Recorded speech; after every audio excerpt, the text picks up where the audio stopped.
Hey there, Jessica from Go Food Nation, and I've been getting so many people asking me about transforming their lawns or their yards into backyard or front yard gardens, and that kind of spurred some concerns or considerations or how do you even do it and what's the best way to go about it. So I thought I'd put together a little presentation for you on some considerations such as if you're in an urban area, what should you be thinking about? And just some different methodologies and strategies for converting that yard full of grass into an abundance of homegrown vegetables. So let's just dive right in. Awesome. Here we are at the Yard to Garden Transformation presentation that I will be sharing with you all today. We'll cover lawn to garden considerations, site-specific solutions, conversion methods, as well as tips and recommendations. Let's just start out with why growing food is important. And I'm sure you're all very aware with all kinds of benefits of growing food. Some of the ones I wanted to highlight here are that there is less embodied fossil fuel when we grow our own food, so there's less embodied energy. It provides more habitat and food for pollinators because in a lot of these urban areas, there's not a lot of options for birds and bees. By adding some of these things to your backyard and front yard gardens, you can help attract them, but also support them so that they can thrive and survive in our kind of human landscapes, right? So it's about working with nature and also supporting nature and realizing that we're not separate. So we got to think about the other critters in the ecosystem and how can we provide a beneficial safe haven for them in our backyards and front yards, as well as accessibility of food. So growing our own food creates more food security and also local availability of fresh produce, as well as a connection with our food so people really understand where their food is coming from. And then the health benefits of growing food. So by growing our own food, we have more control over the chemicals that are not on our food, and we can control the quality of our food by enriching our soil and really in these small scale scenarios, there's so much more attention and we can really put a lot of love and energy into our food in a beneficial way.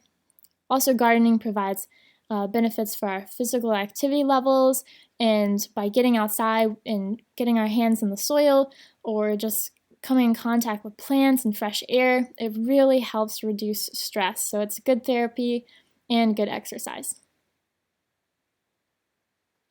To begin with, talking about considerations for transforming lawns into gardens, you want to be aware of the land use history or the construction history of your specific location to make sure it's not kind of land that used to be an industrial facility, or if it's a Victorian home that had lead paint, stuff like that. You want to make sure you're aware of any potential soil contamination. So you would want to do a soil test from the beginning to kind of find out what you're working with, and also especially if you're in close proximity to industrial facilities or gas stations or highways or freeways, any particulates in the air that might make their way into the soil or on your food. So you want to make sure you're testing to see what you're working with and also what precautions you might want to take.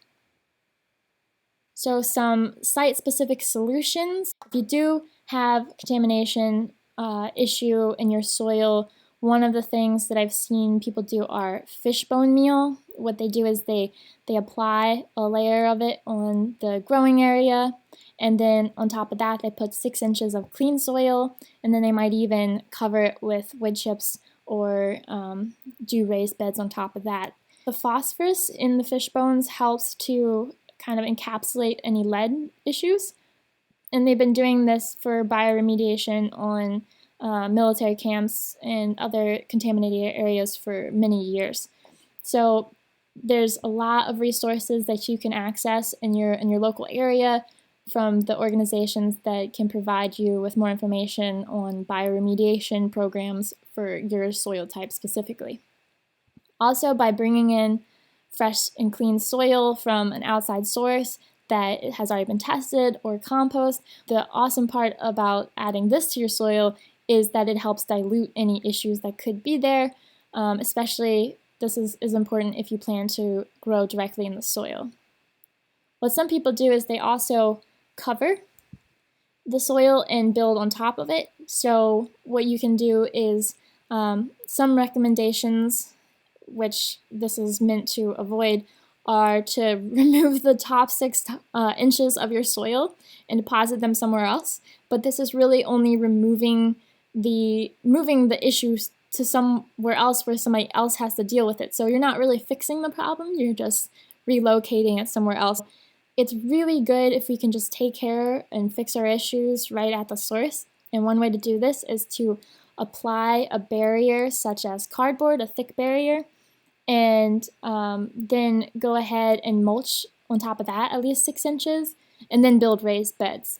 So what you're doing here is you're minimizing any soil contact that could stir up any dust particles that would have the contaminants like lead and stuff like that in it. So you're preventing your exposure to it, and also you are kind of not just relocating the problem somewhere else. So especially if you're going to add some compost and any products that could help with bioremediation and then build on top of that, you're really helping to set up your system for improved conditions in the future as well. So just minimizing exposure and covering it and building on top of it is a great option if you do have some contamination in your soil.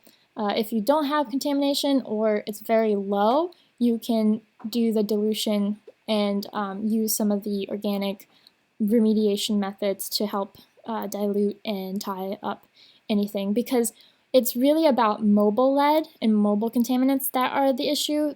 There could be lead in the soil, but it could be bound to something and immobilized, so non-dangerous.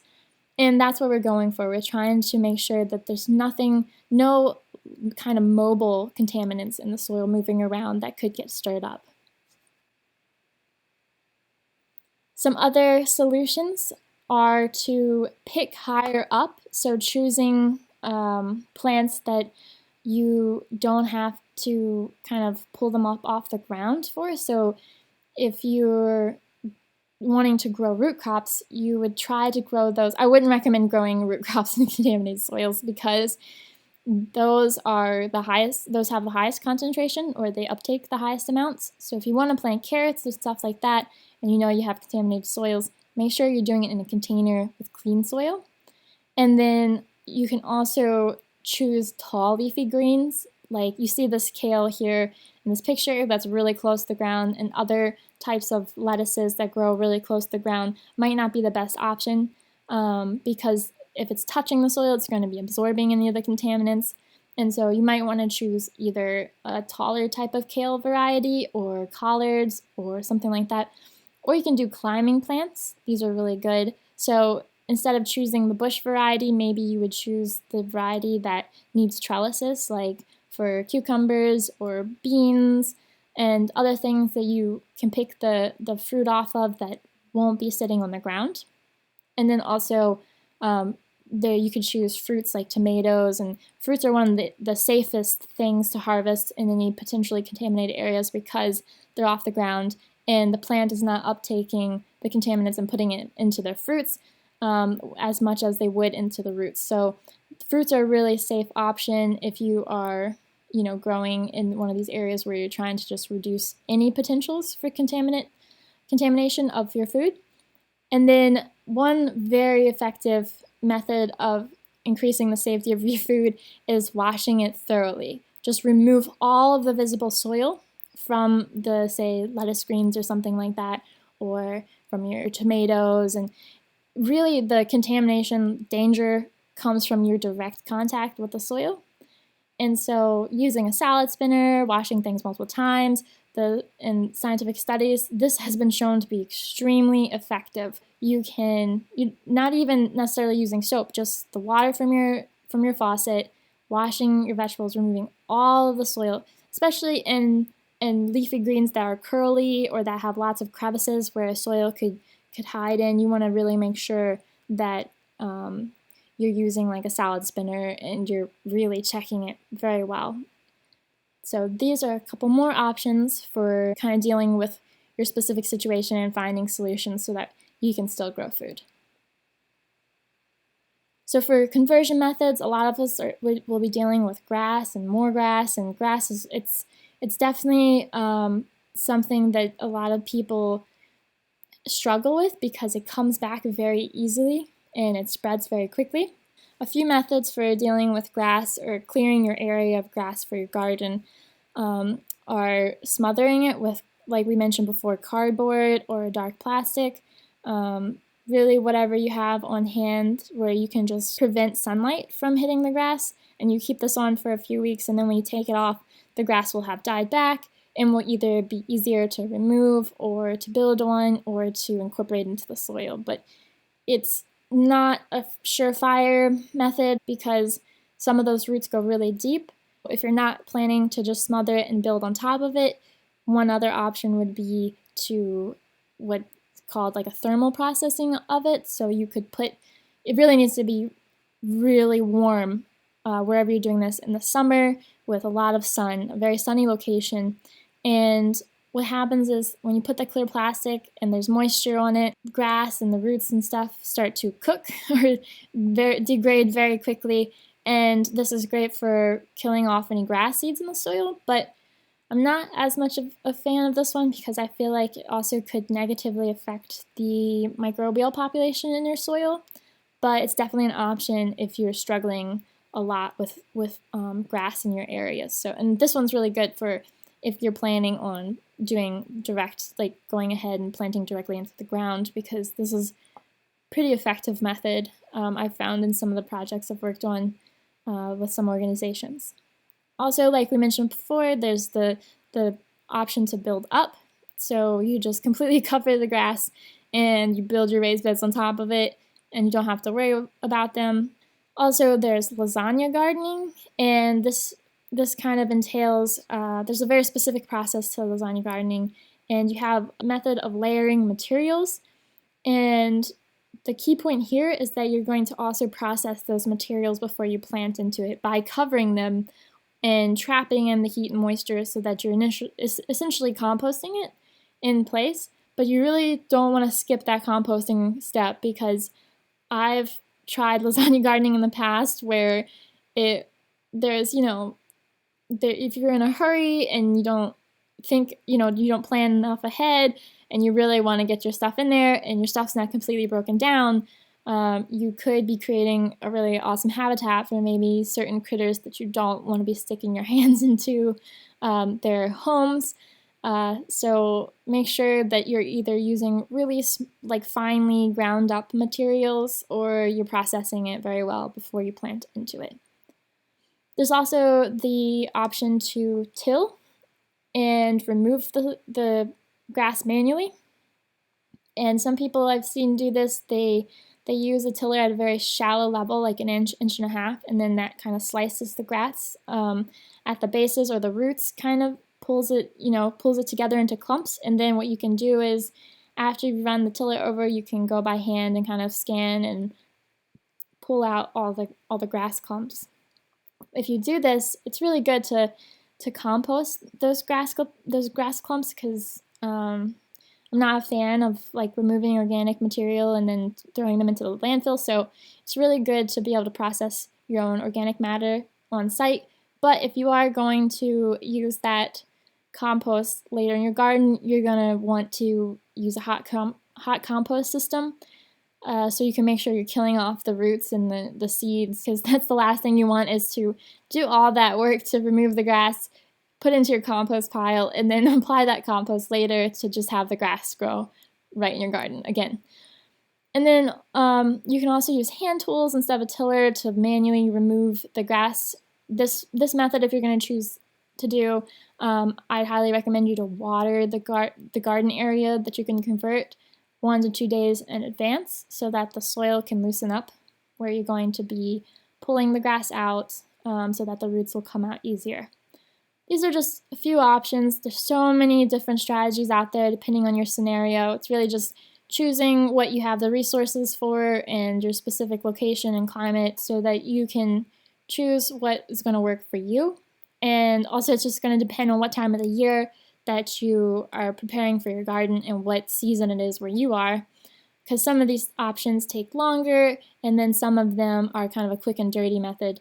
When it comes to the tillage and removal of grass, I try to kind of stay away from disturbing the soil, but sometimes it takes that initial input and disturbance of the soil to build permanent raised beds or permanent garden beds so that you don't have to disturb it in the future. When it comes to the tillage, some people, after they do the initial one, they'll even come back and add organic matter and compost and then work that in and form their beds.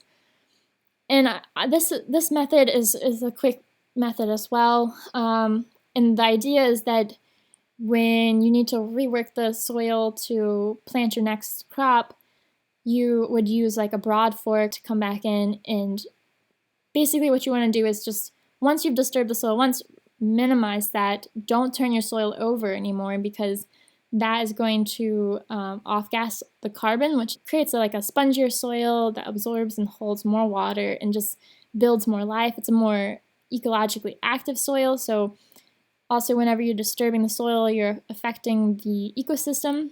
And what we want to do is, if there's disturbance, do it initially, try to minimize it in the future. Tillage, I think it's a tool. I think it's a tool that we need to use very responsibly. For my tips and recommendations when it comes to transformation and maintenance of a home garden are mulching. So save yourself time when weeding. Make sure you're mulching your paths, using mulch in your beds, creating nice neat borders, especially if it's in a front yard where you have neighbors who you're trying to keep a good relationship with and you are want to keep it tidy and easy for yourself. Definitely mulch, hands down, one of my top tips. And make sure you're choosing the correct mulch for your area or your crops.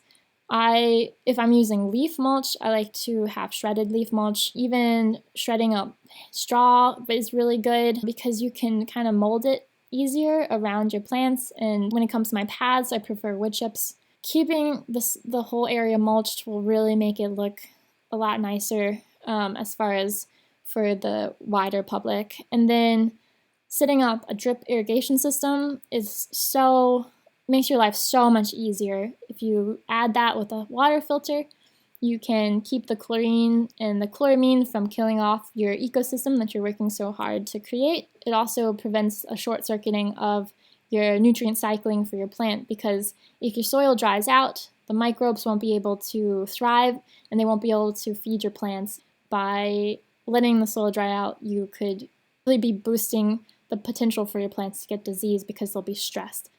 Just turning a knob on and watering it easily in the morning before the sun really comes out or something, whatever your schedule works. Having soaker hoses or drip tape is a really good option. You can even hide them under the mulch. Save yourself time and energy. It's the way to go.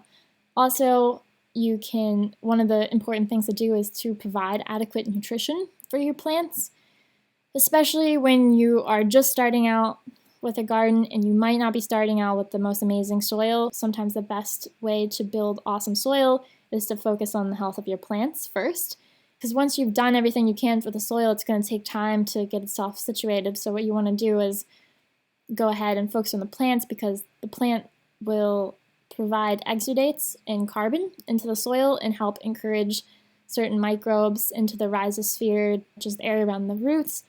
And then this will help really build your soil. So when your plant's healthy, it will make your soil healthy. And then the healthier your soil is, the more it will support their plants. Especially if you have any contamination issues that you're aware of, one of the best ways to kind of minimize that uptake by your plants is to make sure all the nutrition is there, because if a plant is deficient in, say, calcium, it might kind of mistake another element or potentially heavy metal for that and incorporate it into its cells. In order to avoid this, just making sure enough of the minerals and nutrients are there where the plant needs them is an awesome way to reduce this potential risk. You can also help boost the availability of your minerals and nutrients in the soil by boosting your microbes, using soil amendments. You'll see on your soil test, you could do soil tests on to look for any deficiencies and address them appropriately. Adding compost and diversity of compost materials will really boost the diversity of microbes. And then the foliar nutrition sprays, like I said, will help you focus on starting with healthy plants so that the healthy plants can build the soil. So these are my recommendations and some considerations for if you are interested in transforming your yard or lawn into a garden, whether you're in an urban area or suburban or rural area. All these things are still things to keep in mind when you're about to dive in and start growing your awesome food at home. Thanks so much for joining me, and if you have any questions, please feel free to reach out to me. I'm here for you, and I love this stuff, and I love hearing about all the awesome gardening endeavors, and I'll catch you next time.